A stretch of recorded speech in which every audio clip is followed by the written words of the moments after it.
की बात है कि एक लड़का एक दिन चोरी करके भाग रहा था। जिस मंदिर में सत्संग हो रहा था उसी की गली से उसको भाग के जाना था। सत्संग चल रहा था, आवाज आ रही थी। उसने सोचा कि सत्संग की बात कान में न पड़ जाए, इसलिए उसने दोनों कानों में 2 उंगलियां अपने हाथों की डाली और भागा।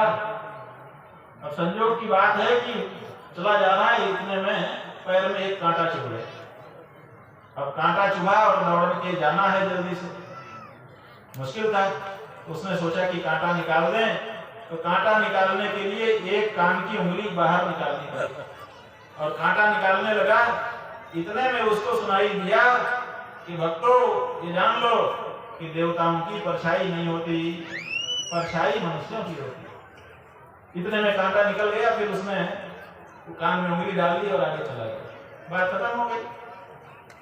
लेकिन सत्संग की इतनी बात उसके ध्यान में रही कि इतना तो हमने सुन लिया, क्या करें क्या करें। खैर भूल भाग गया। बाद में उन लोगों ने जब मन बढ़ गया तो राजा के यहाँ चोरी की, और चोरी भी कोई छोटी मोटी नहीं, ऊंट की चोरी करी। अब ऊंट को चुरा के ले आए, कहाँ छुपाए, तो उसको मोटी मोटी काट करके घर के अंदर छुपाया। लेकिन राजा भी अपने प्रिय ऊंट की चोरी से बड़ा दुखी था। उसने जासूस लगा दिए कि जो चोर को पकड़ के लाएगा बहुत बड़ा इनाम उसको दिया जाएगा। तो बहुत से लोग प्रवृत्त हो गए कि भाई हम पकड़ लें और इनाम पाए। तो एक वेश्या थी, उसने सोचा कि हम पता करें ताकि इनाम मिल जाए, हमको ये काम भी छोड़ देना पड़े, कुछ पैसा हो जाए। तो वो पता लगाते लगाते लगा पाई, क्योंकि चोर वगैरह जो है आते जाते रहते हैं, उनके यहाँ पैसा ज्यादा आता है तो जुआ में, वेश्यावृत्ति में, इसी सब में लगता है। तो कुछ वो प्रकृति जानती थी कि ये चोर हैं, तो उसने उन्हीं के यहाँ जाकर के कान लगाया और कुछ सुन लिया बात को कि इनके यहाँ ऊँट का मांस तैयार हो रहा है, इसका मतलब ऊँट उन्हीं के यहाँ आया है। तो उसने सोचा क्या करूं, कैसे पकड़ूं इनको।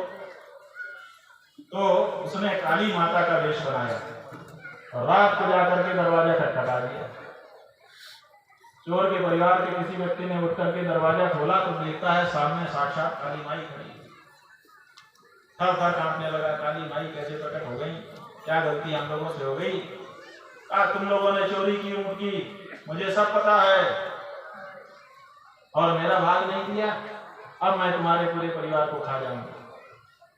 आओ स्वीकार करो, क्षमा मांगो, लिखो कागज पर कि तुमने ऊँट की चोरी की, ताकि वही कागज राजा को सवेरे दे सके। अब सारा परिवार थर-थर कांपने लगा। देवी माई के सामने किसका क्या बस चले। अब ये तो जान लिया इन्होंने, अब क्या होगा, अब हम सब लोग पकड़े जाएंगे। राजा बहुत गुस्से में है, सबको या तो सदा सदा के लिए जेल में डालेगा और कहो सिर ही न कटवा दो। बड़े परेशान हुए। इतने में देखते क्या है कि जो छोटा बेटा है वो आगे आया और उसने अपनी तलवार खींच ली और काली माता के कंधे पर रख दिया तलवार। कहा, बोल कौन है तू, सच सच बोल, तू काली तो नहीं है, मैं जान गया। अब पहले वो लोग कांप रहे थे, अब वो काली माँ का वेश धारण करके जो वेश्या आई थी वो कांपने लगी कि हमको छोड़ दो, हमको छोड़ दो, हम काली नहीं है। वो तो हम जान गए थे कि तुम काली नहीं हो, सच सच बोलो कौन हो। बता दिया अपना परिचय। खैर उसको बांध करके कमरे में रखा। सब लोगों की जान में जान आई चोरों के। कहा भैया ये तो बहुत अच्छा हुआ, हम लोग बच गए, नहीं तो सब के सब पकड़े जाते। लेकिन ये बताओ कि तुमने कैसे जान लिया कि ये काली नहीं है, ये कोई और है? कहा पिताजी अब आपको क्या बताऊं, आपने मना किया था कि सत्संग की बात मत सुनना, और हमने सुना भी नहीं। ऐसा नहीं है कि हम आपकी बात को काट करके कहीं गए।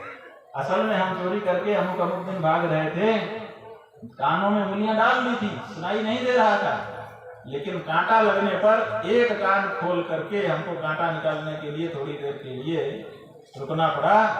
और उतने में ही हमारे कान में आवाज चली गई कि देवता जो है उनकी परछाई नहीं होती है।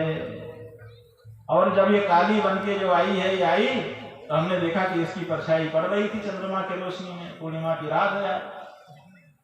तो हम समझ गए कि अगर ये देवता होती तो इसकी परछाई नहीं पड़ती, इसीलिए हमने तलवार निकाल ली।